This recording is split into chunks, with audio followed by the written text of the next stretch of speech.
I hate valve puzzles.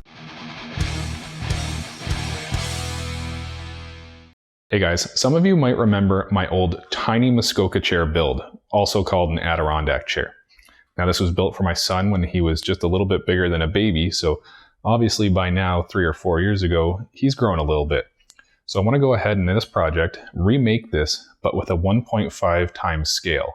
If you're wondering just how small this chair is, there's a jigsaw for reference. Sorry, I didn't have any bananas. Now for this project, I've gone ahead and made up a free set of plans that anyone can download on my website, DIYbuilds.ca. And you see I have these 3 pieces, which I'm going to join together. I'm just going to line them up, tape them together, and these are going to be my one-to-one templates that I cut out and glue on top of my pieces of pine. Same thing over here. Now these 3 different types of pieces are just basically rectangles. This one has a little bit of an angle on the end. I don't need a one-to-one template for these. I'm just going to use the dimensions that are listed here and cut them out on the table saw and miter saw. So I'm going to go ahead, get started putting these pieces together with some tape, cutting them out, and getting my stock ready to start cutting these out on the bandsaw.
Okay, so you see I've got everything cut out, still got my templates on here just to kind of remind me of where everything goes and how many I need still.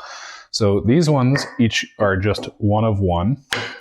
So I'm gonna need another one of these, which is like the bottom seating area here. I'll lay that there. I'm gonna need 7 of these, so I'll lay out another one right here. There's just enough room. And then this arm piece, I might just cut off that entirely, lay it out here. And I should be able to get another one of these right here. So that'll be 1, 2, 3, 4, 5, 6. Another piece will come out over here. And then I'll need 2 of these, 2 of these, and 8 of these. These are really small. These are the slats for the seat. And I'll get all of this stuff over on the table saw and the miter saw out of these remaining pieces over here. Let's get cutting.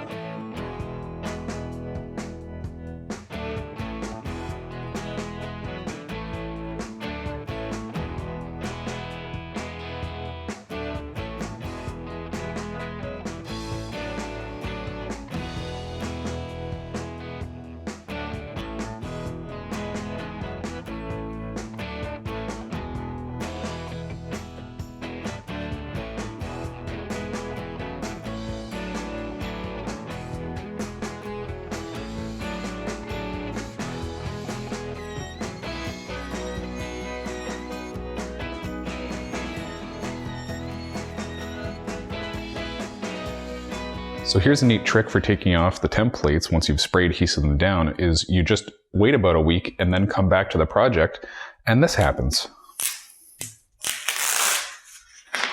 Easy as that. Now if they don't come up, a good alternative is just blasting out the heat gun really quick and they should come right up. Ta-da!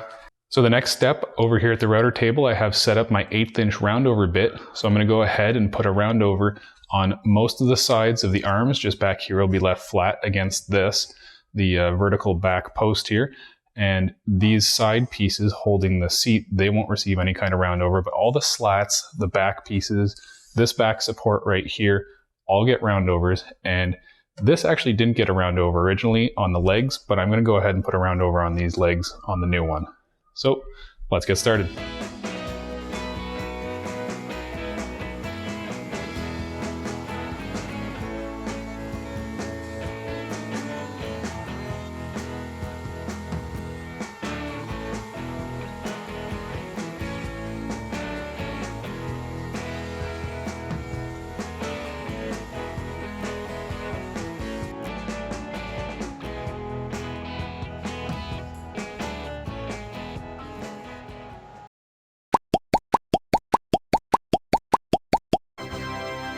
Okay, now that all the 1/8 inch roundovers are on the pieces they need to be and everything's nice and sanded, I'm going to go ahead and begin assembly, and I'm going to do all the assembly with these number 6 1 5/8 screws, and I'm going to pre-drill every hole with this countersink in one bit. So it's going to drill the hole and leave a little countersink with a little depth stop here. So that's very handy for this kind of assembly.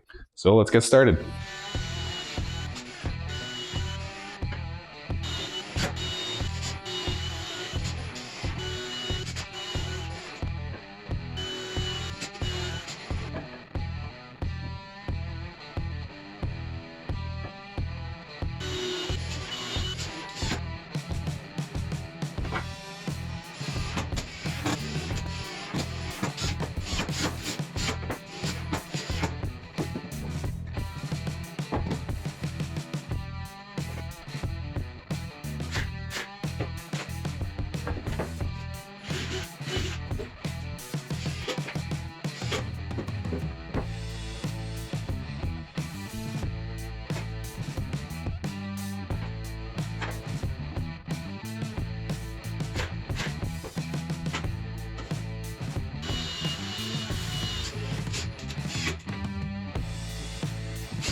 So the last thing to do is go ahead and cut a curve on the top here. So I've just marked the same distance on both sides, and I've created this arc shape just by cutting out. I took a ruler and traced an arc at the appropriate diameter that I thought would fit.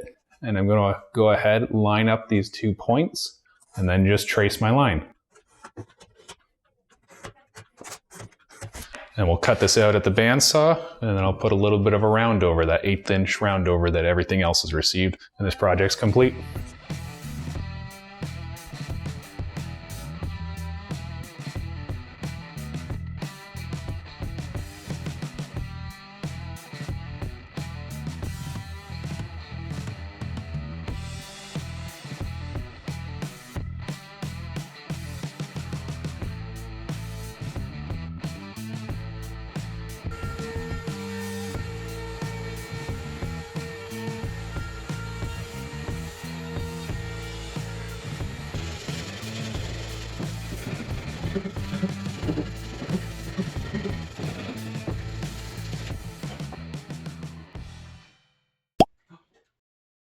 Do you like it? Yeah. Can you be less excited?